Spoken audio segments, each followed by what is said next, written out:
Good morning! Hello, I'm Miss Raisa, sister from SMDC. This is my company. This is where I work. So, I'm selling real estate property, so especially condominium around the metro. So, we have also our provinces project. So, later on, I will discuss to you the one by one project that we have. But for now, let me discuss to you what is SMDC. So, para po sa hindi nakakaalam, si SMDC po is part ng SM Investment Corporation. So, meron kasing three parts ang SM Investment. So, meron siyang retail, may banks, and may property. So, si SMDC belongs po siya sa property department, let's say department ng SM Investment Corporation. So, from banking, we have BDO, China Bank, and sa retail, yan, yung mga malls natin, Super Malls, Alphamart, Watson, Toy Kingdom. And then sa property natin, we have our hotels like Conrad in Mall of Asia. So, Mall of Asia Arena, you are familiar with that. And then, of course, our company, SMDC. So, meron kami mga other investment that belongs to SM Investment Corporation. If you're not familiar with it, si GrabPay, To Go, COD, City of Dreams, Tagaytay Highlands. And so, my town is sa Uptown. Ayan. So, SM Prime naman is part of SMDC. So, SMDC is belong to SM Prime. So, it consists of 4 from hotels and convention center. They make the hotels and convention center. They develop the residences, commercial offices, mall operations. So, sa ranking natin within the Philippine conglomerates, as you can see, number 1 sa SMIC. So, SMIC stands for SM Investment Corporation, right? So, in Philippine retailers naman, sa mga groceries, SM Retail is the number 1. This data is from 2018, guys. And then from Philippine banks, so since number 1 si BDO, madami kasi siya sa whole Philippines, very accessible. And then, SM Prime. So, number 1 siya sa property developers. You will know why. So, sa mall development natin, we have already 52 malls. And average pedestrian count natin, araw-araw na visitors natin is 3.5 million a day. So, ganun siya kadami.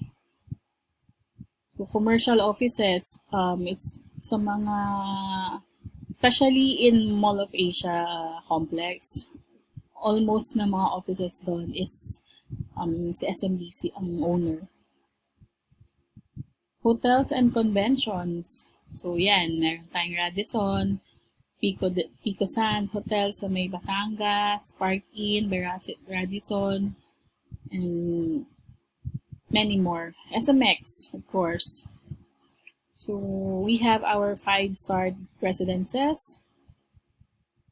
And we are the first Philippine property company to breach the 1 trillion. 1 trillion, guys, in market capitalization. So, makikita mo yung property na yan. Saan? Dito sa prime location namin or prime project which is located in Mall of Asia. So, nag-expand na rin kami sa China. We expanded in China. Malls. We have malls in China. So, if I'm not mistaken, nasa Siemens siya. Siemens in China. So, here, this is our company, SMDC. SM Development Corporation commits itself to provide access to luxurious urban living through vertical villages. Vertical, it means mga condominium. Perfectly integrated with the commercial retail environment. So, meaning, some of our projects, meron siyang mall sa baba. If you're not familiar with it, my example with that is the light light residences sa may EDSA Boni Station. And giving its residents access to a truly cosmopolitan lifestyle. So, right now we have launched over 46 projects, pero it's not already updated. We have already 60 projects.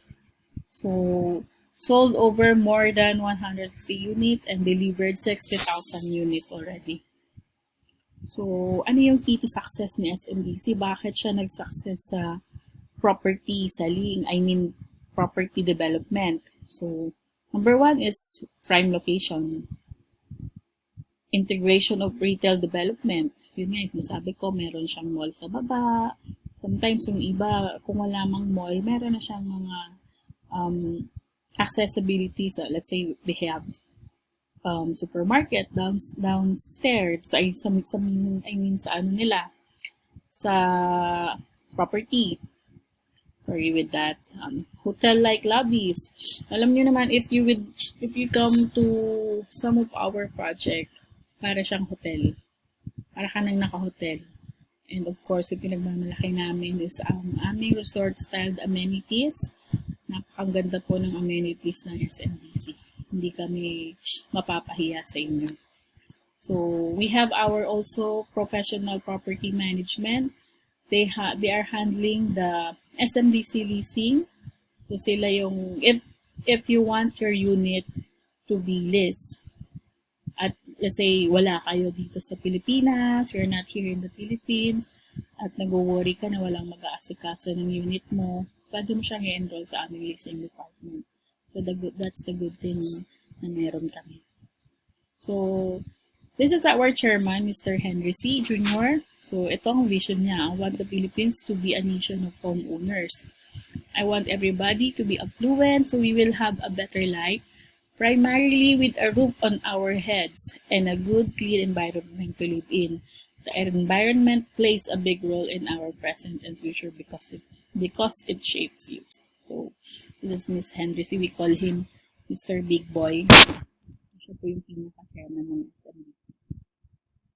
So, dito, i-discuss ko bakit kailangan mong mag-invest sa Pilipinas. So, why invest in the Philippines? First, the growing economy of the Philippines is steadily at 6% GDP. So, our economy's growth is sustainable. So, PH now is an investment grade. So, conditions for real estate are good. Although, take note in this pandemic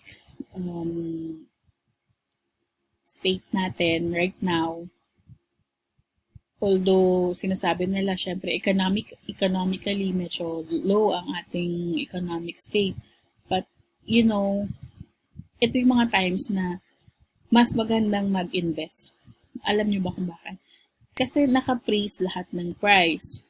Naka-freeze lahat ng magaganda ang mga payment terms na SMDC na ino-offer sa market. So, by the time na maging okay na lahat, hindi nyo pagsisisihan na nag-reserve kayo ng unit at this time.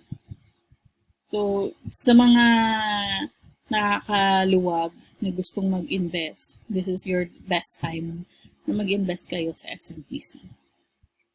So, SMDC properties natin, this is mostly our turnover units. Berkeley, Blue, Grace Chateau, Cool in Tagaytay, Fernfield, Green, Grace Grass, Jazz, and Light. So, almost turnover na yan. Sold out na rin actually. So, ito pa, Meza, and Place, Princeton, Seashell, Shrine, Fame, Wind, South, Sun, and Greece. Sa may Fergie. So, why invest in the Philippines? So, we have a portfolio of strategically located residential projects. Yun nga, number one is magaganda po talaga ang aming location. So, this is it.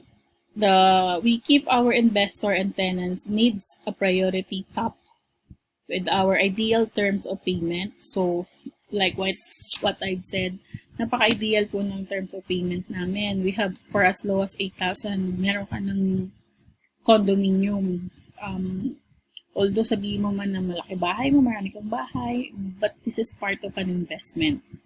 You're being an investor. Budget-friendly rental rates. If you're on the investment side, if you're on the investment side, you have a budget-friendly rental rates na pwede mong i-offer sa market. Also, ang demand ng ating tenant is malaki. Generous and prestigious amenities. So, hindi kami mapapaya sa amenities ni SMDC. Tenant-friendly location and facility, dedicated property leasing team. Like what I've said, meron kaming sarili naming property management. And attractive investment returns. So, yan yung sinasabing ROI. Last, I will discuss to you the proven business models for investors. So, bakit? Ito yung bakit proven to na kikita ka dito, the return of income will get back to you. So, we have two proven business models for SMDC investors.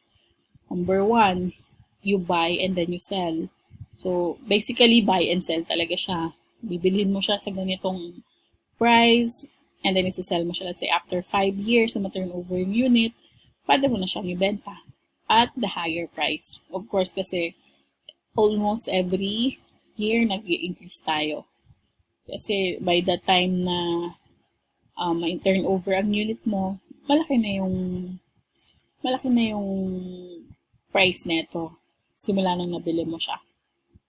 Number 2 is buy, lease, and sell. So, pwede mo siyang, pag bumili ka, pwede mo siyang iparenta, pwede mo rin siyang ibenta.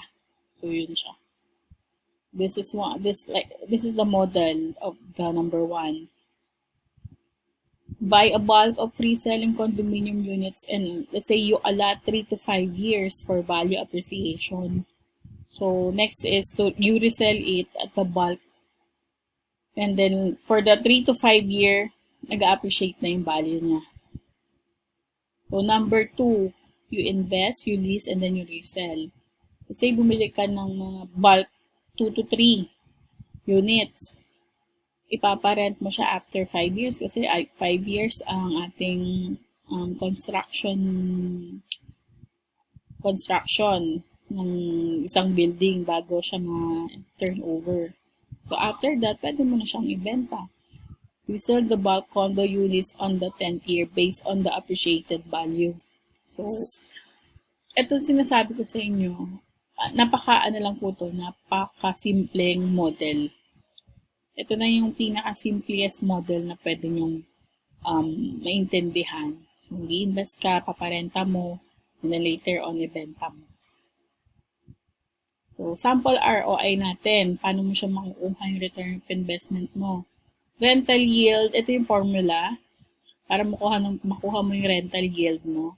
Annual rental income over the value of the property. Ito times lang natin siya sa 100%. So, let's say, ang annual natin na rent is 360. I-divide natin siya dun sa price ng unit is 3,200,000. So, ang rental yield na nakuha natin is 11.25%. Actually, masasabi mong maganda ang return of investment mo if the rate of your ROI, rental yield, is greater than 3 or 4, 5%. So, pag pumalo ka ng 5, maganda ng rental yield yun. Kasi, ibig sabihin, mababawi mo siya in 1 year.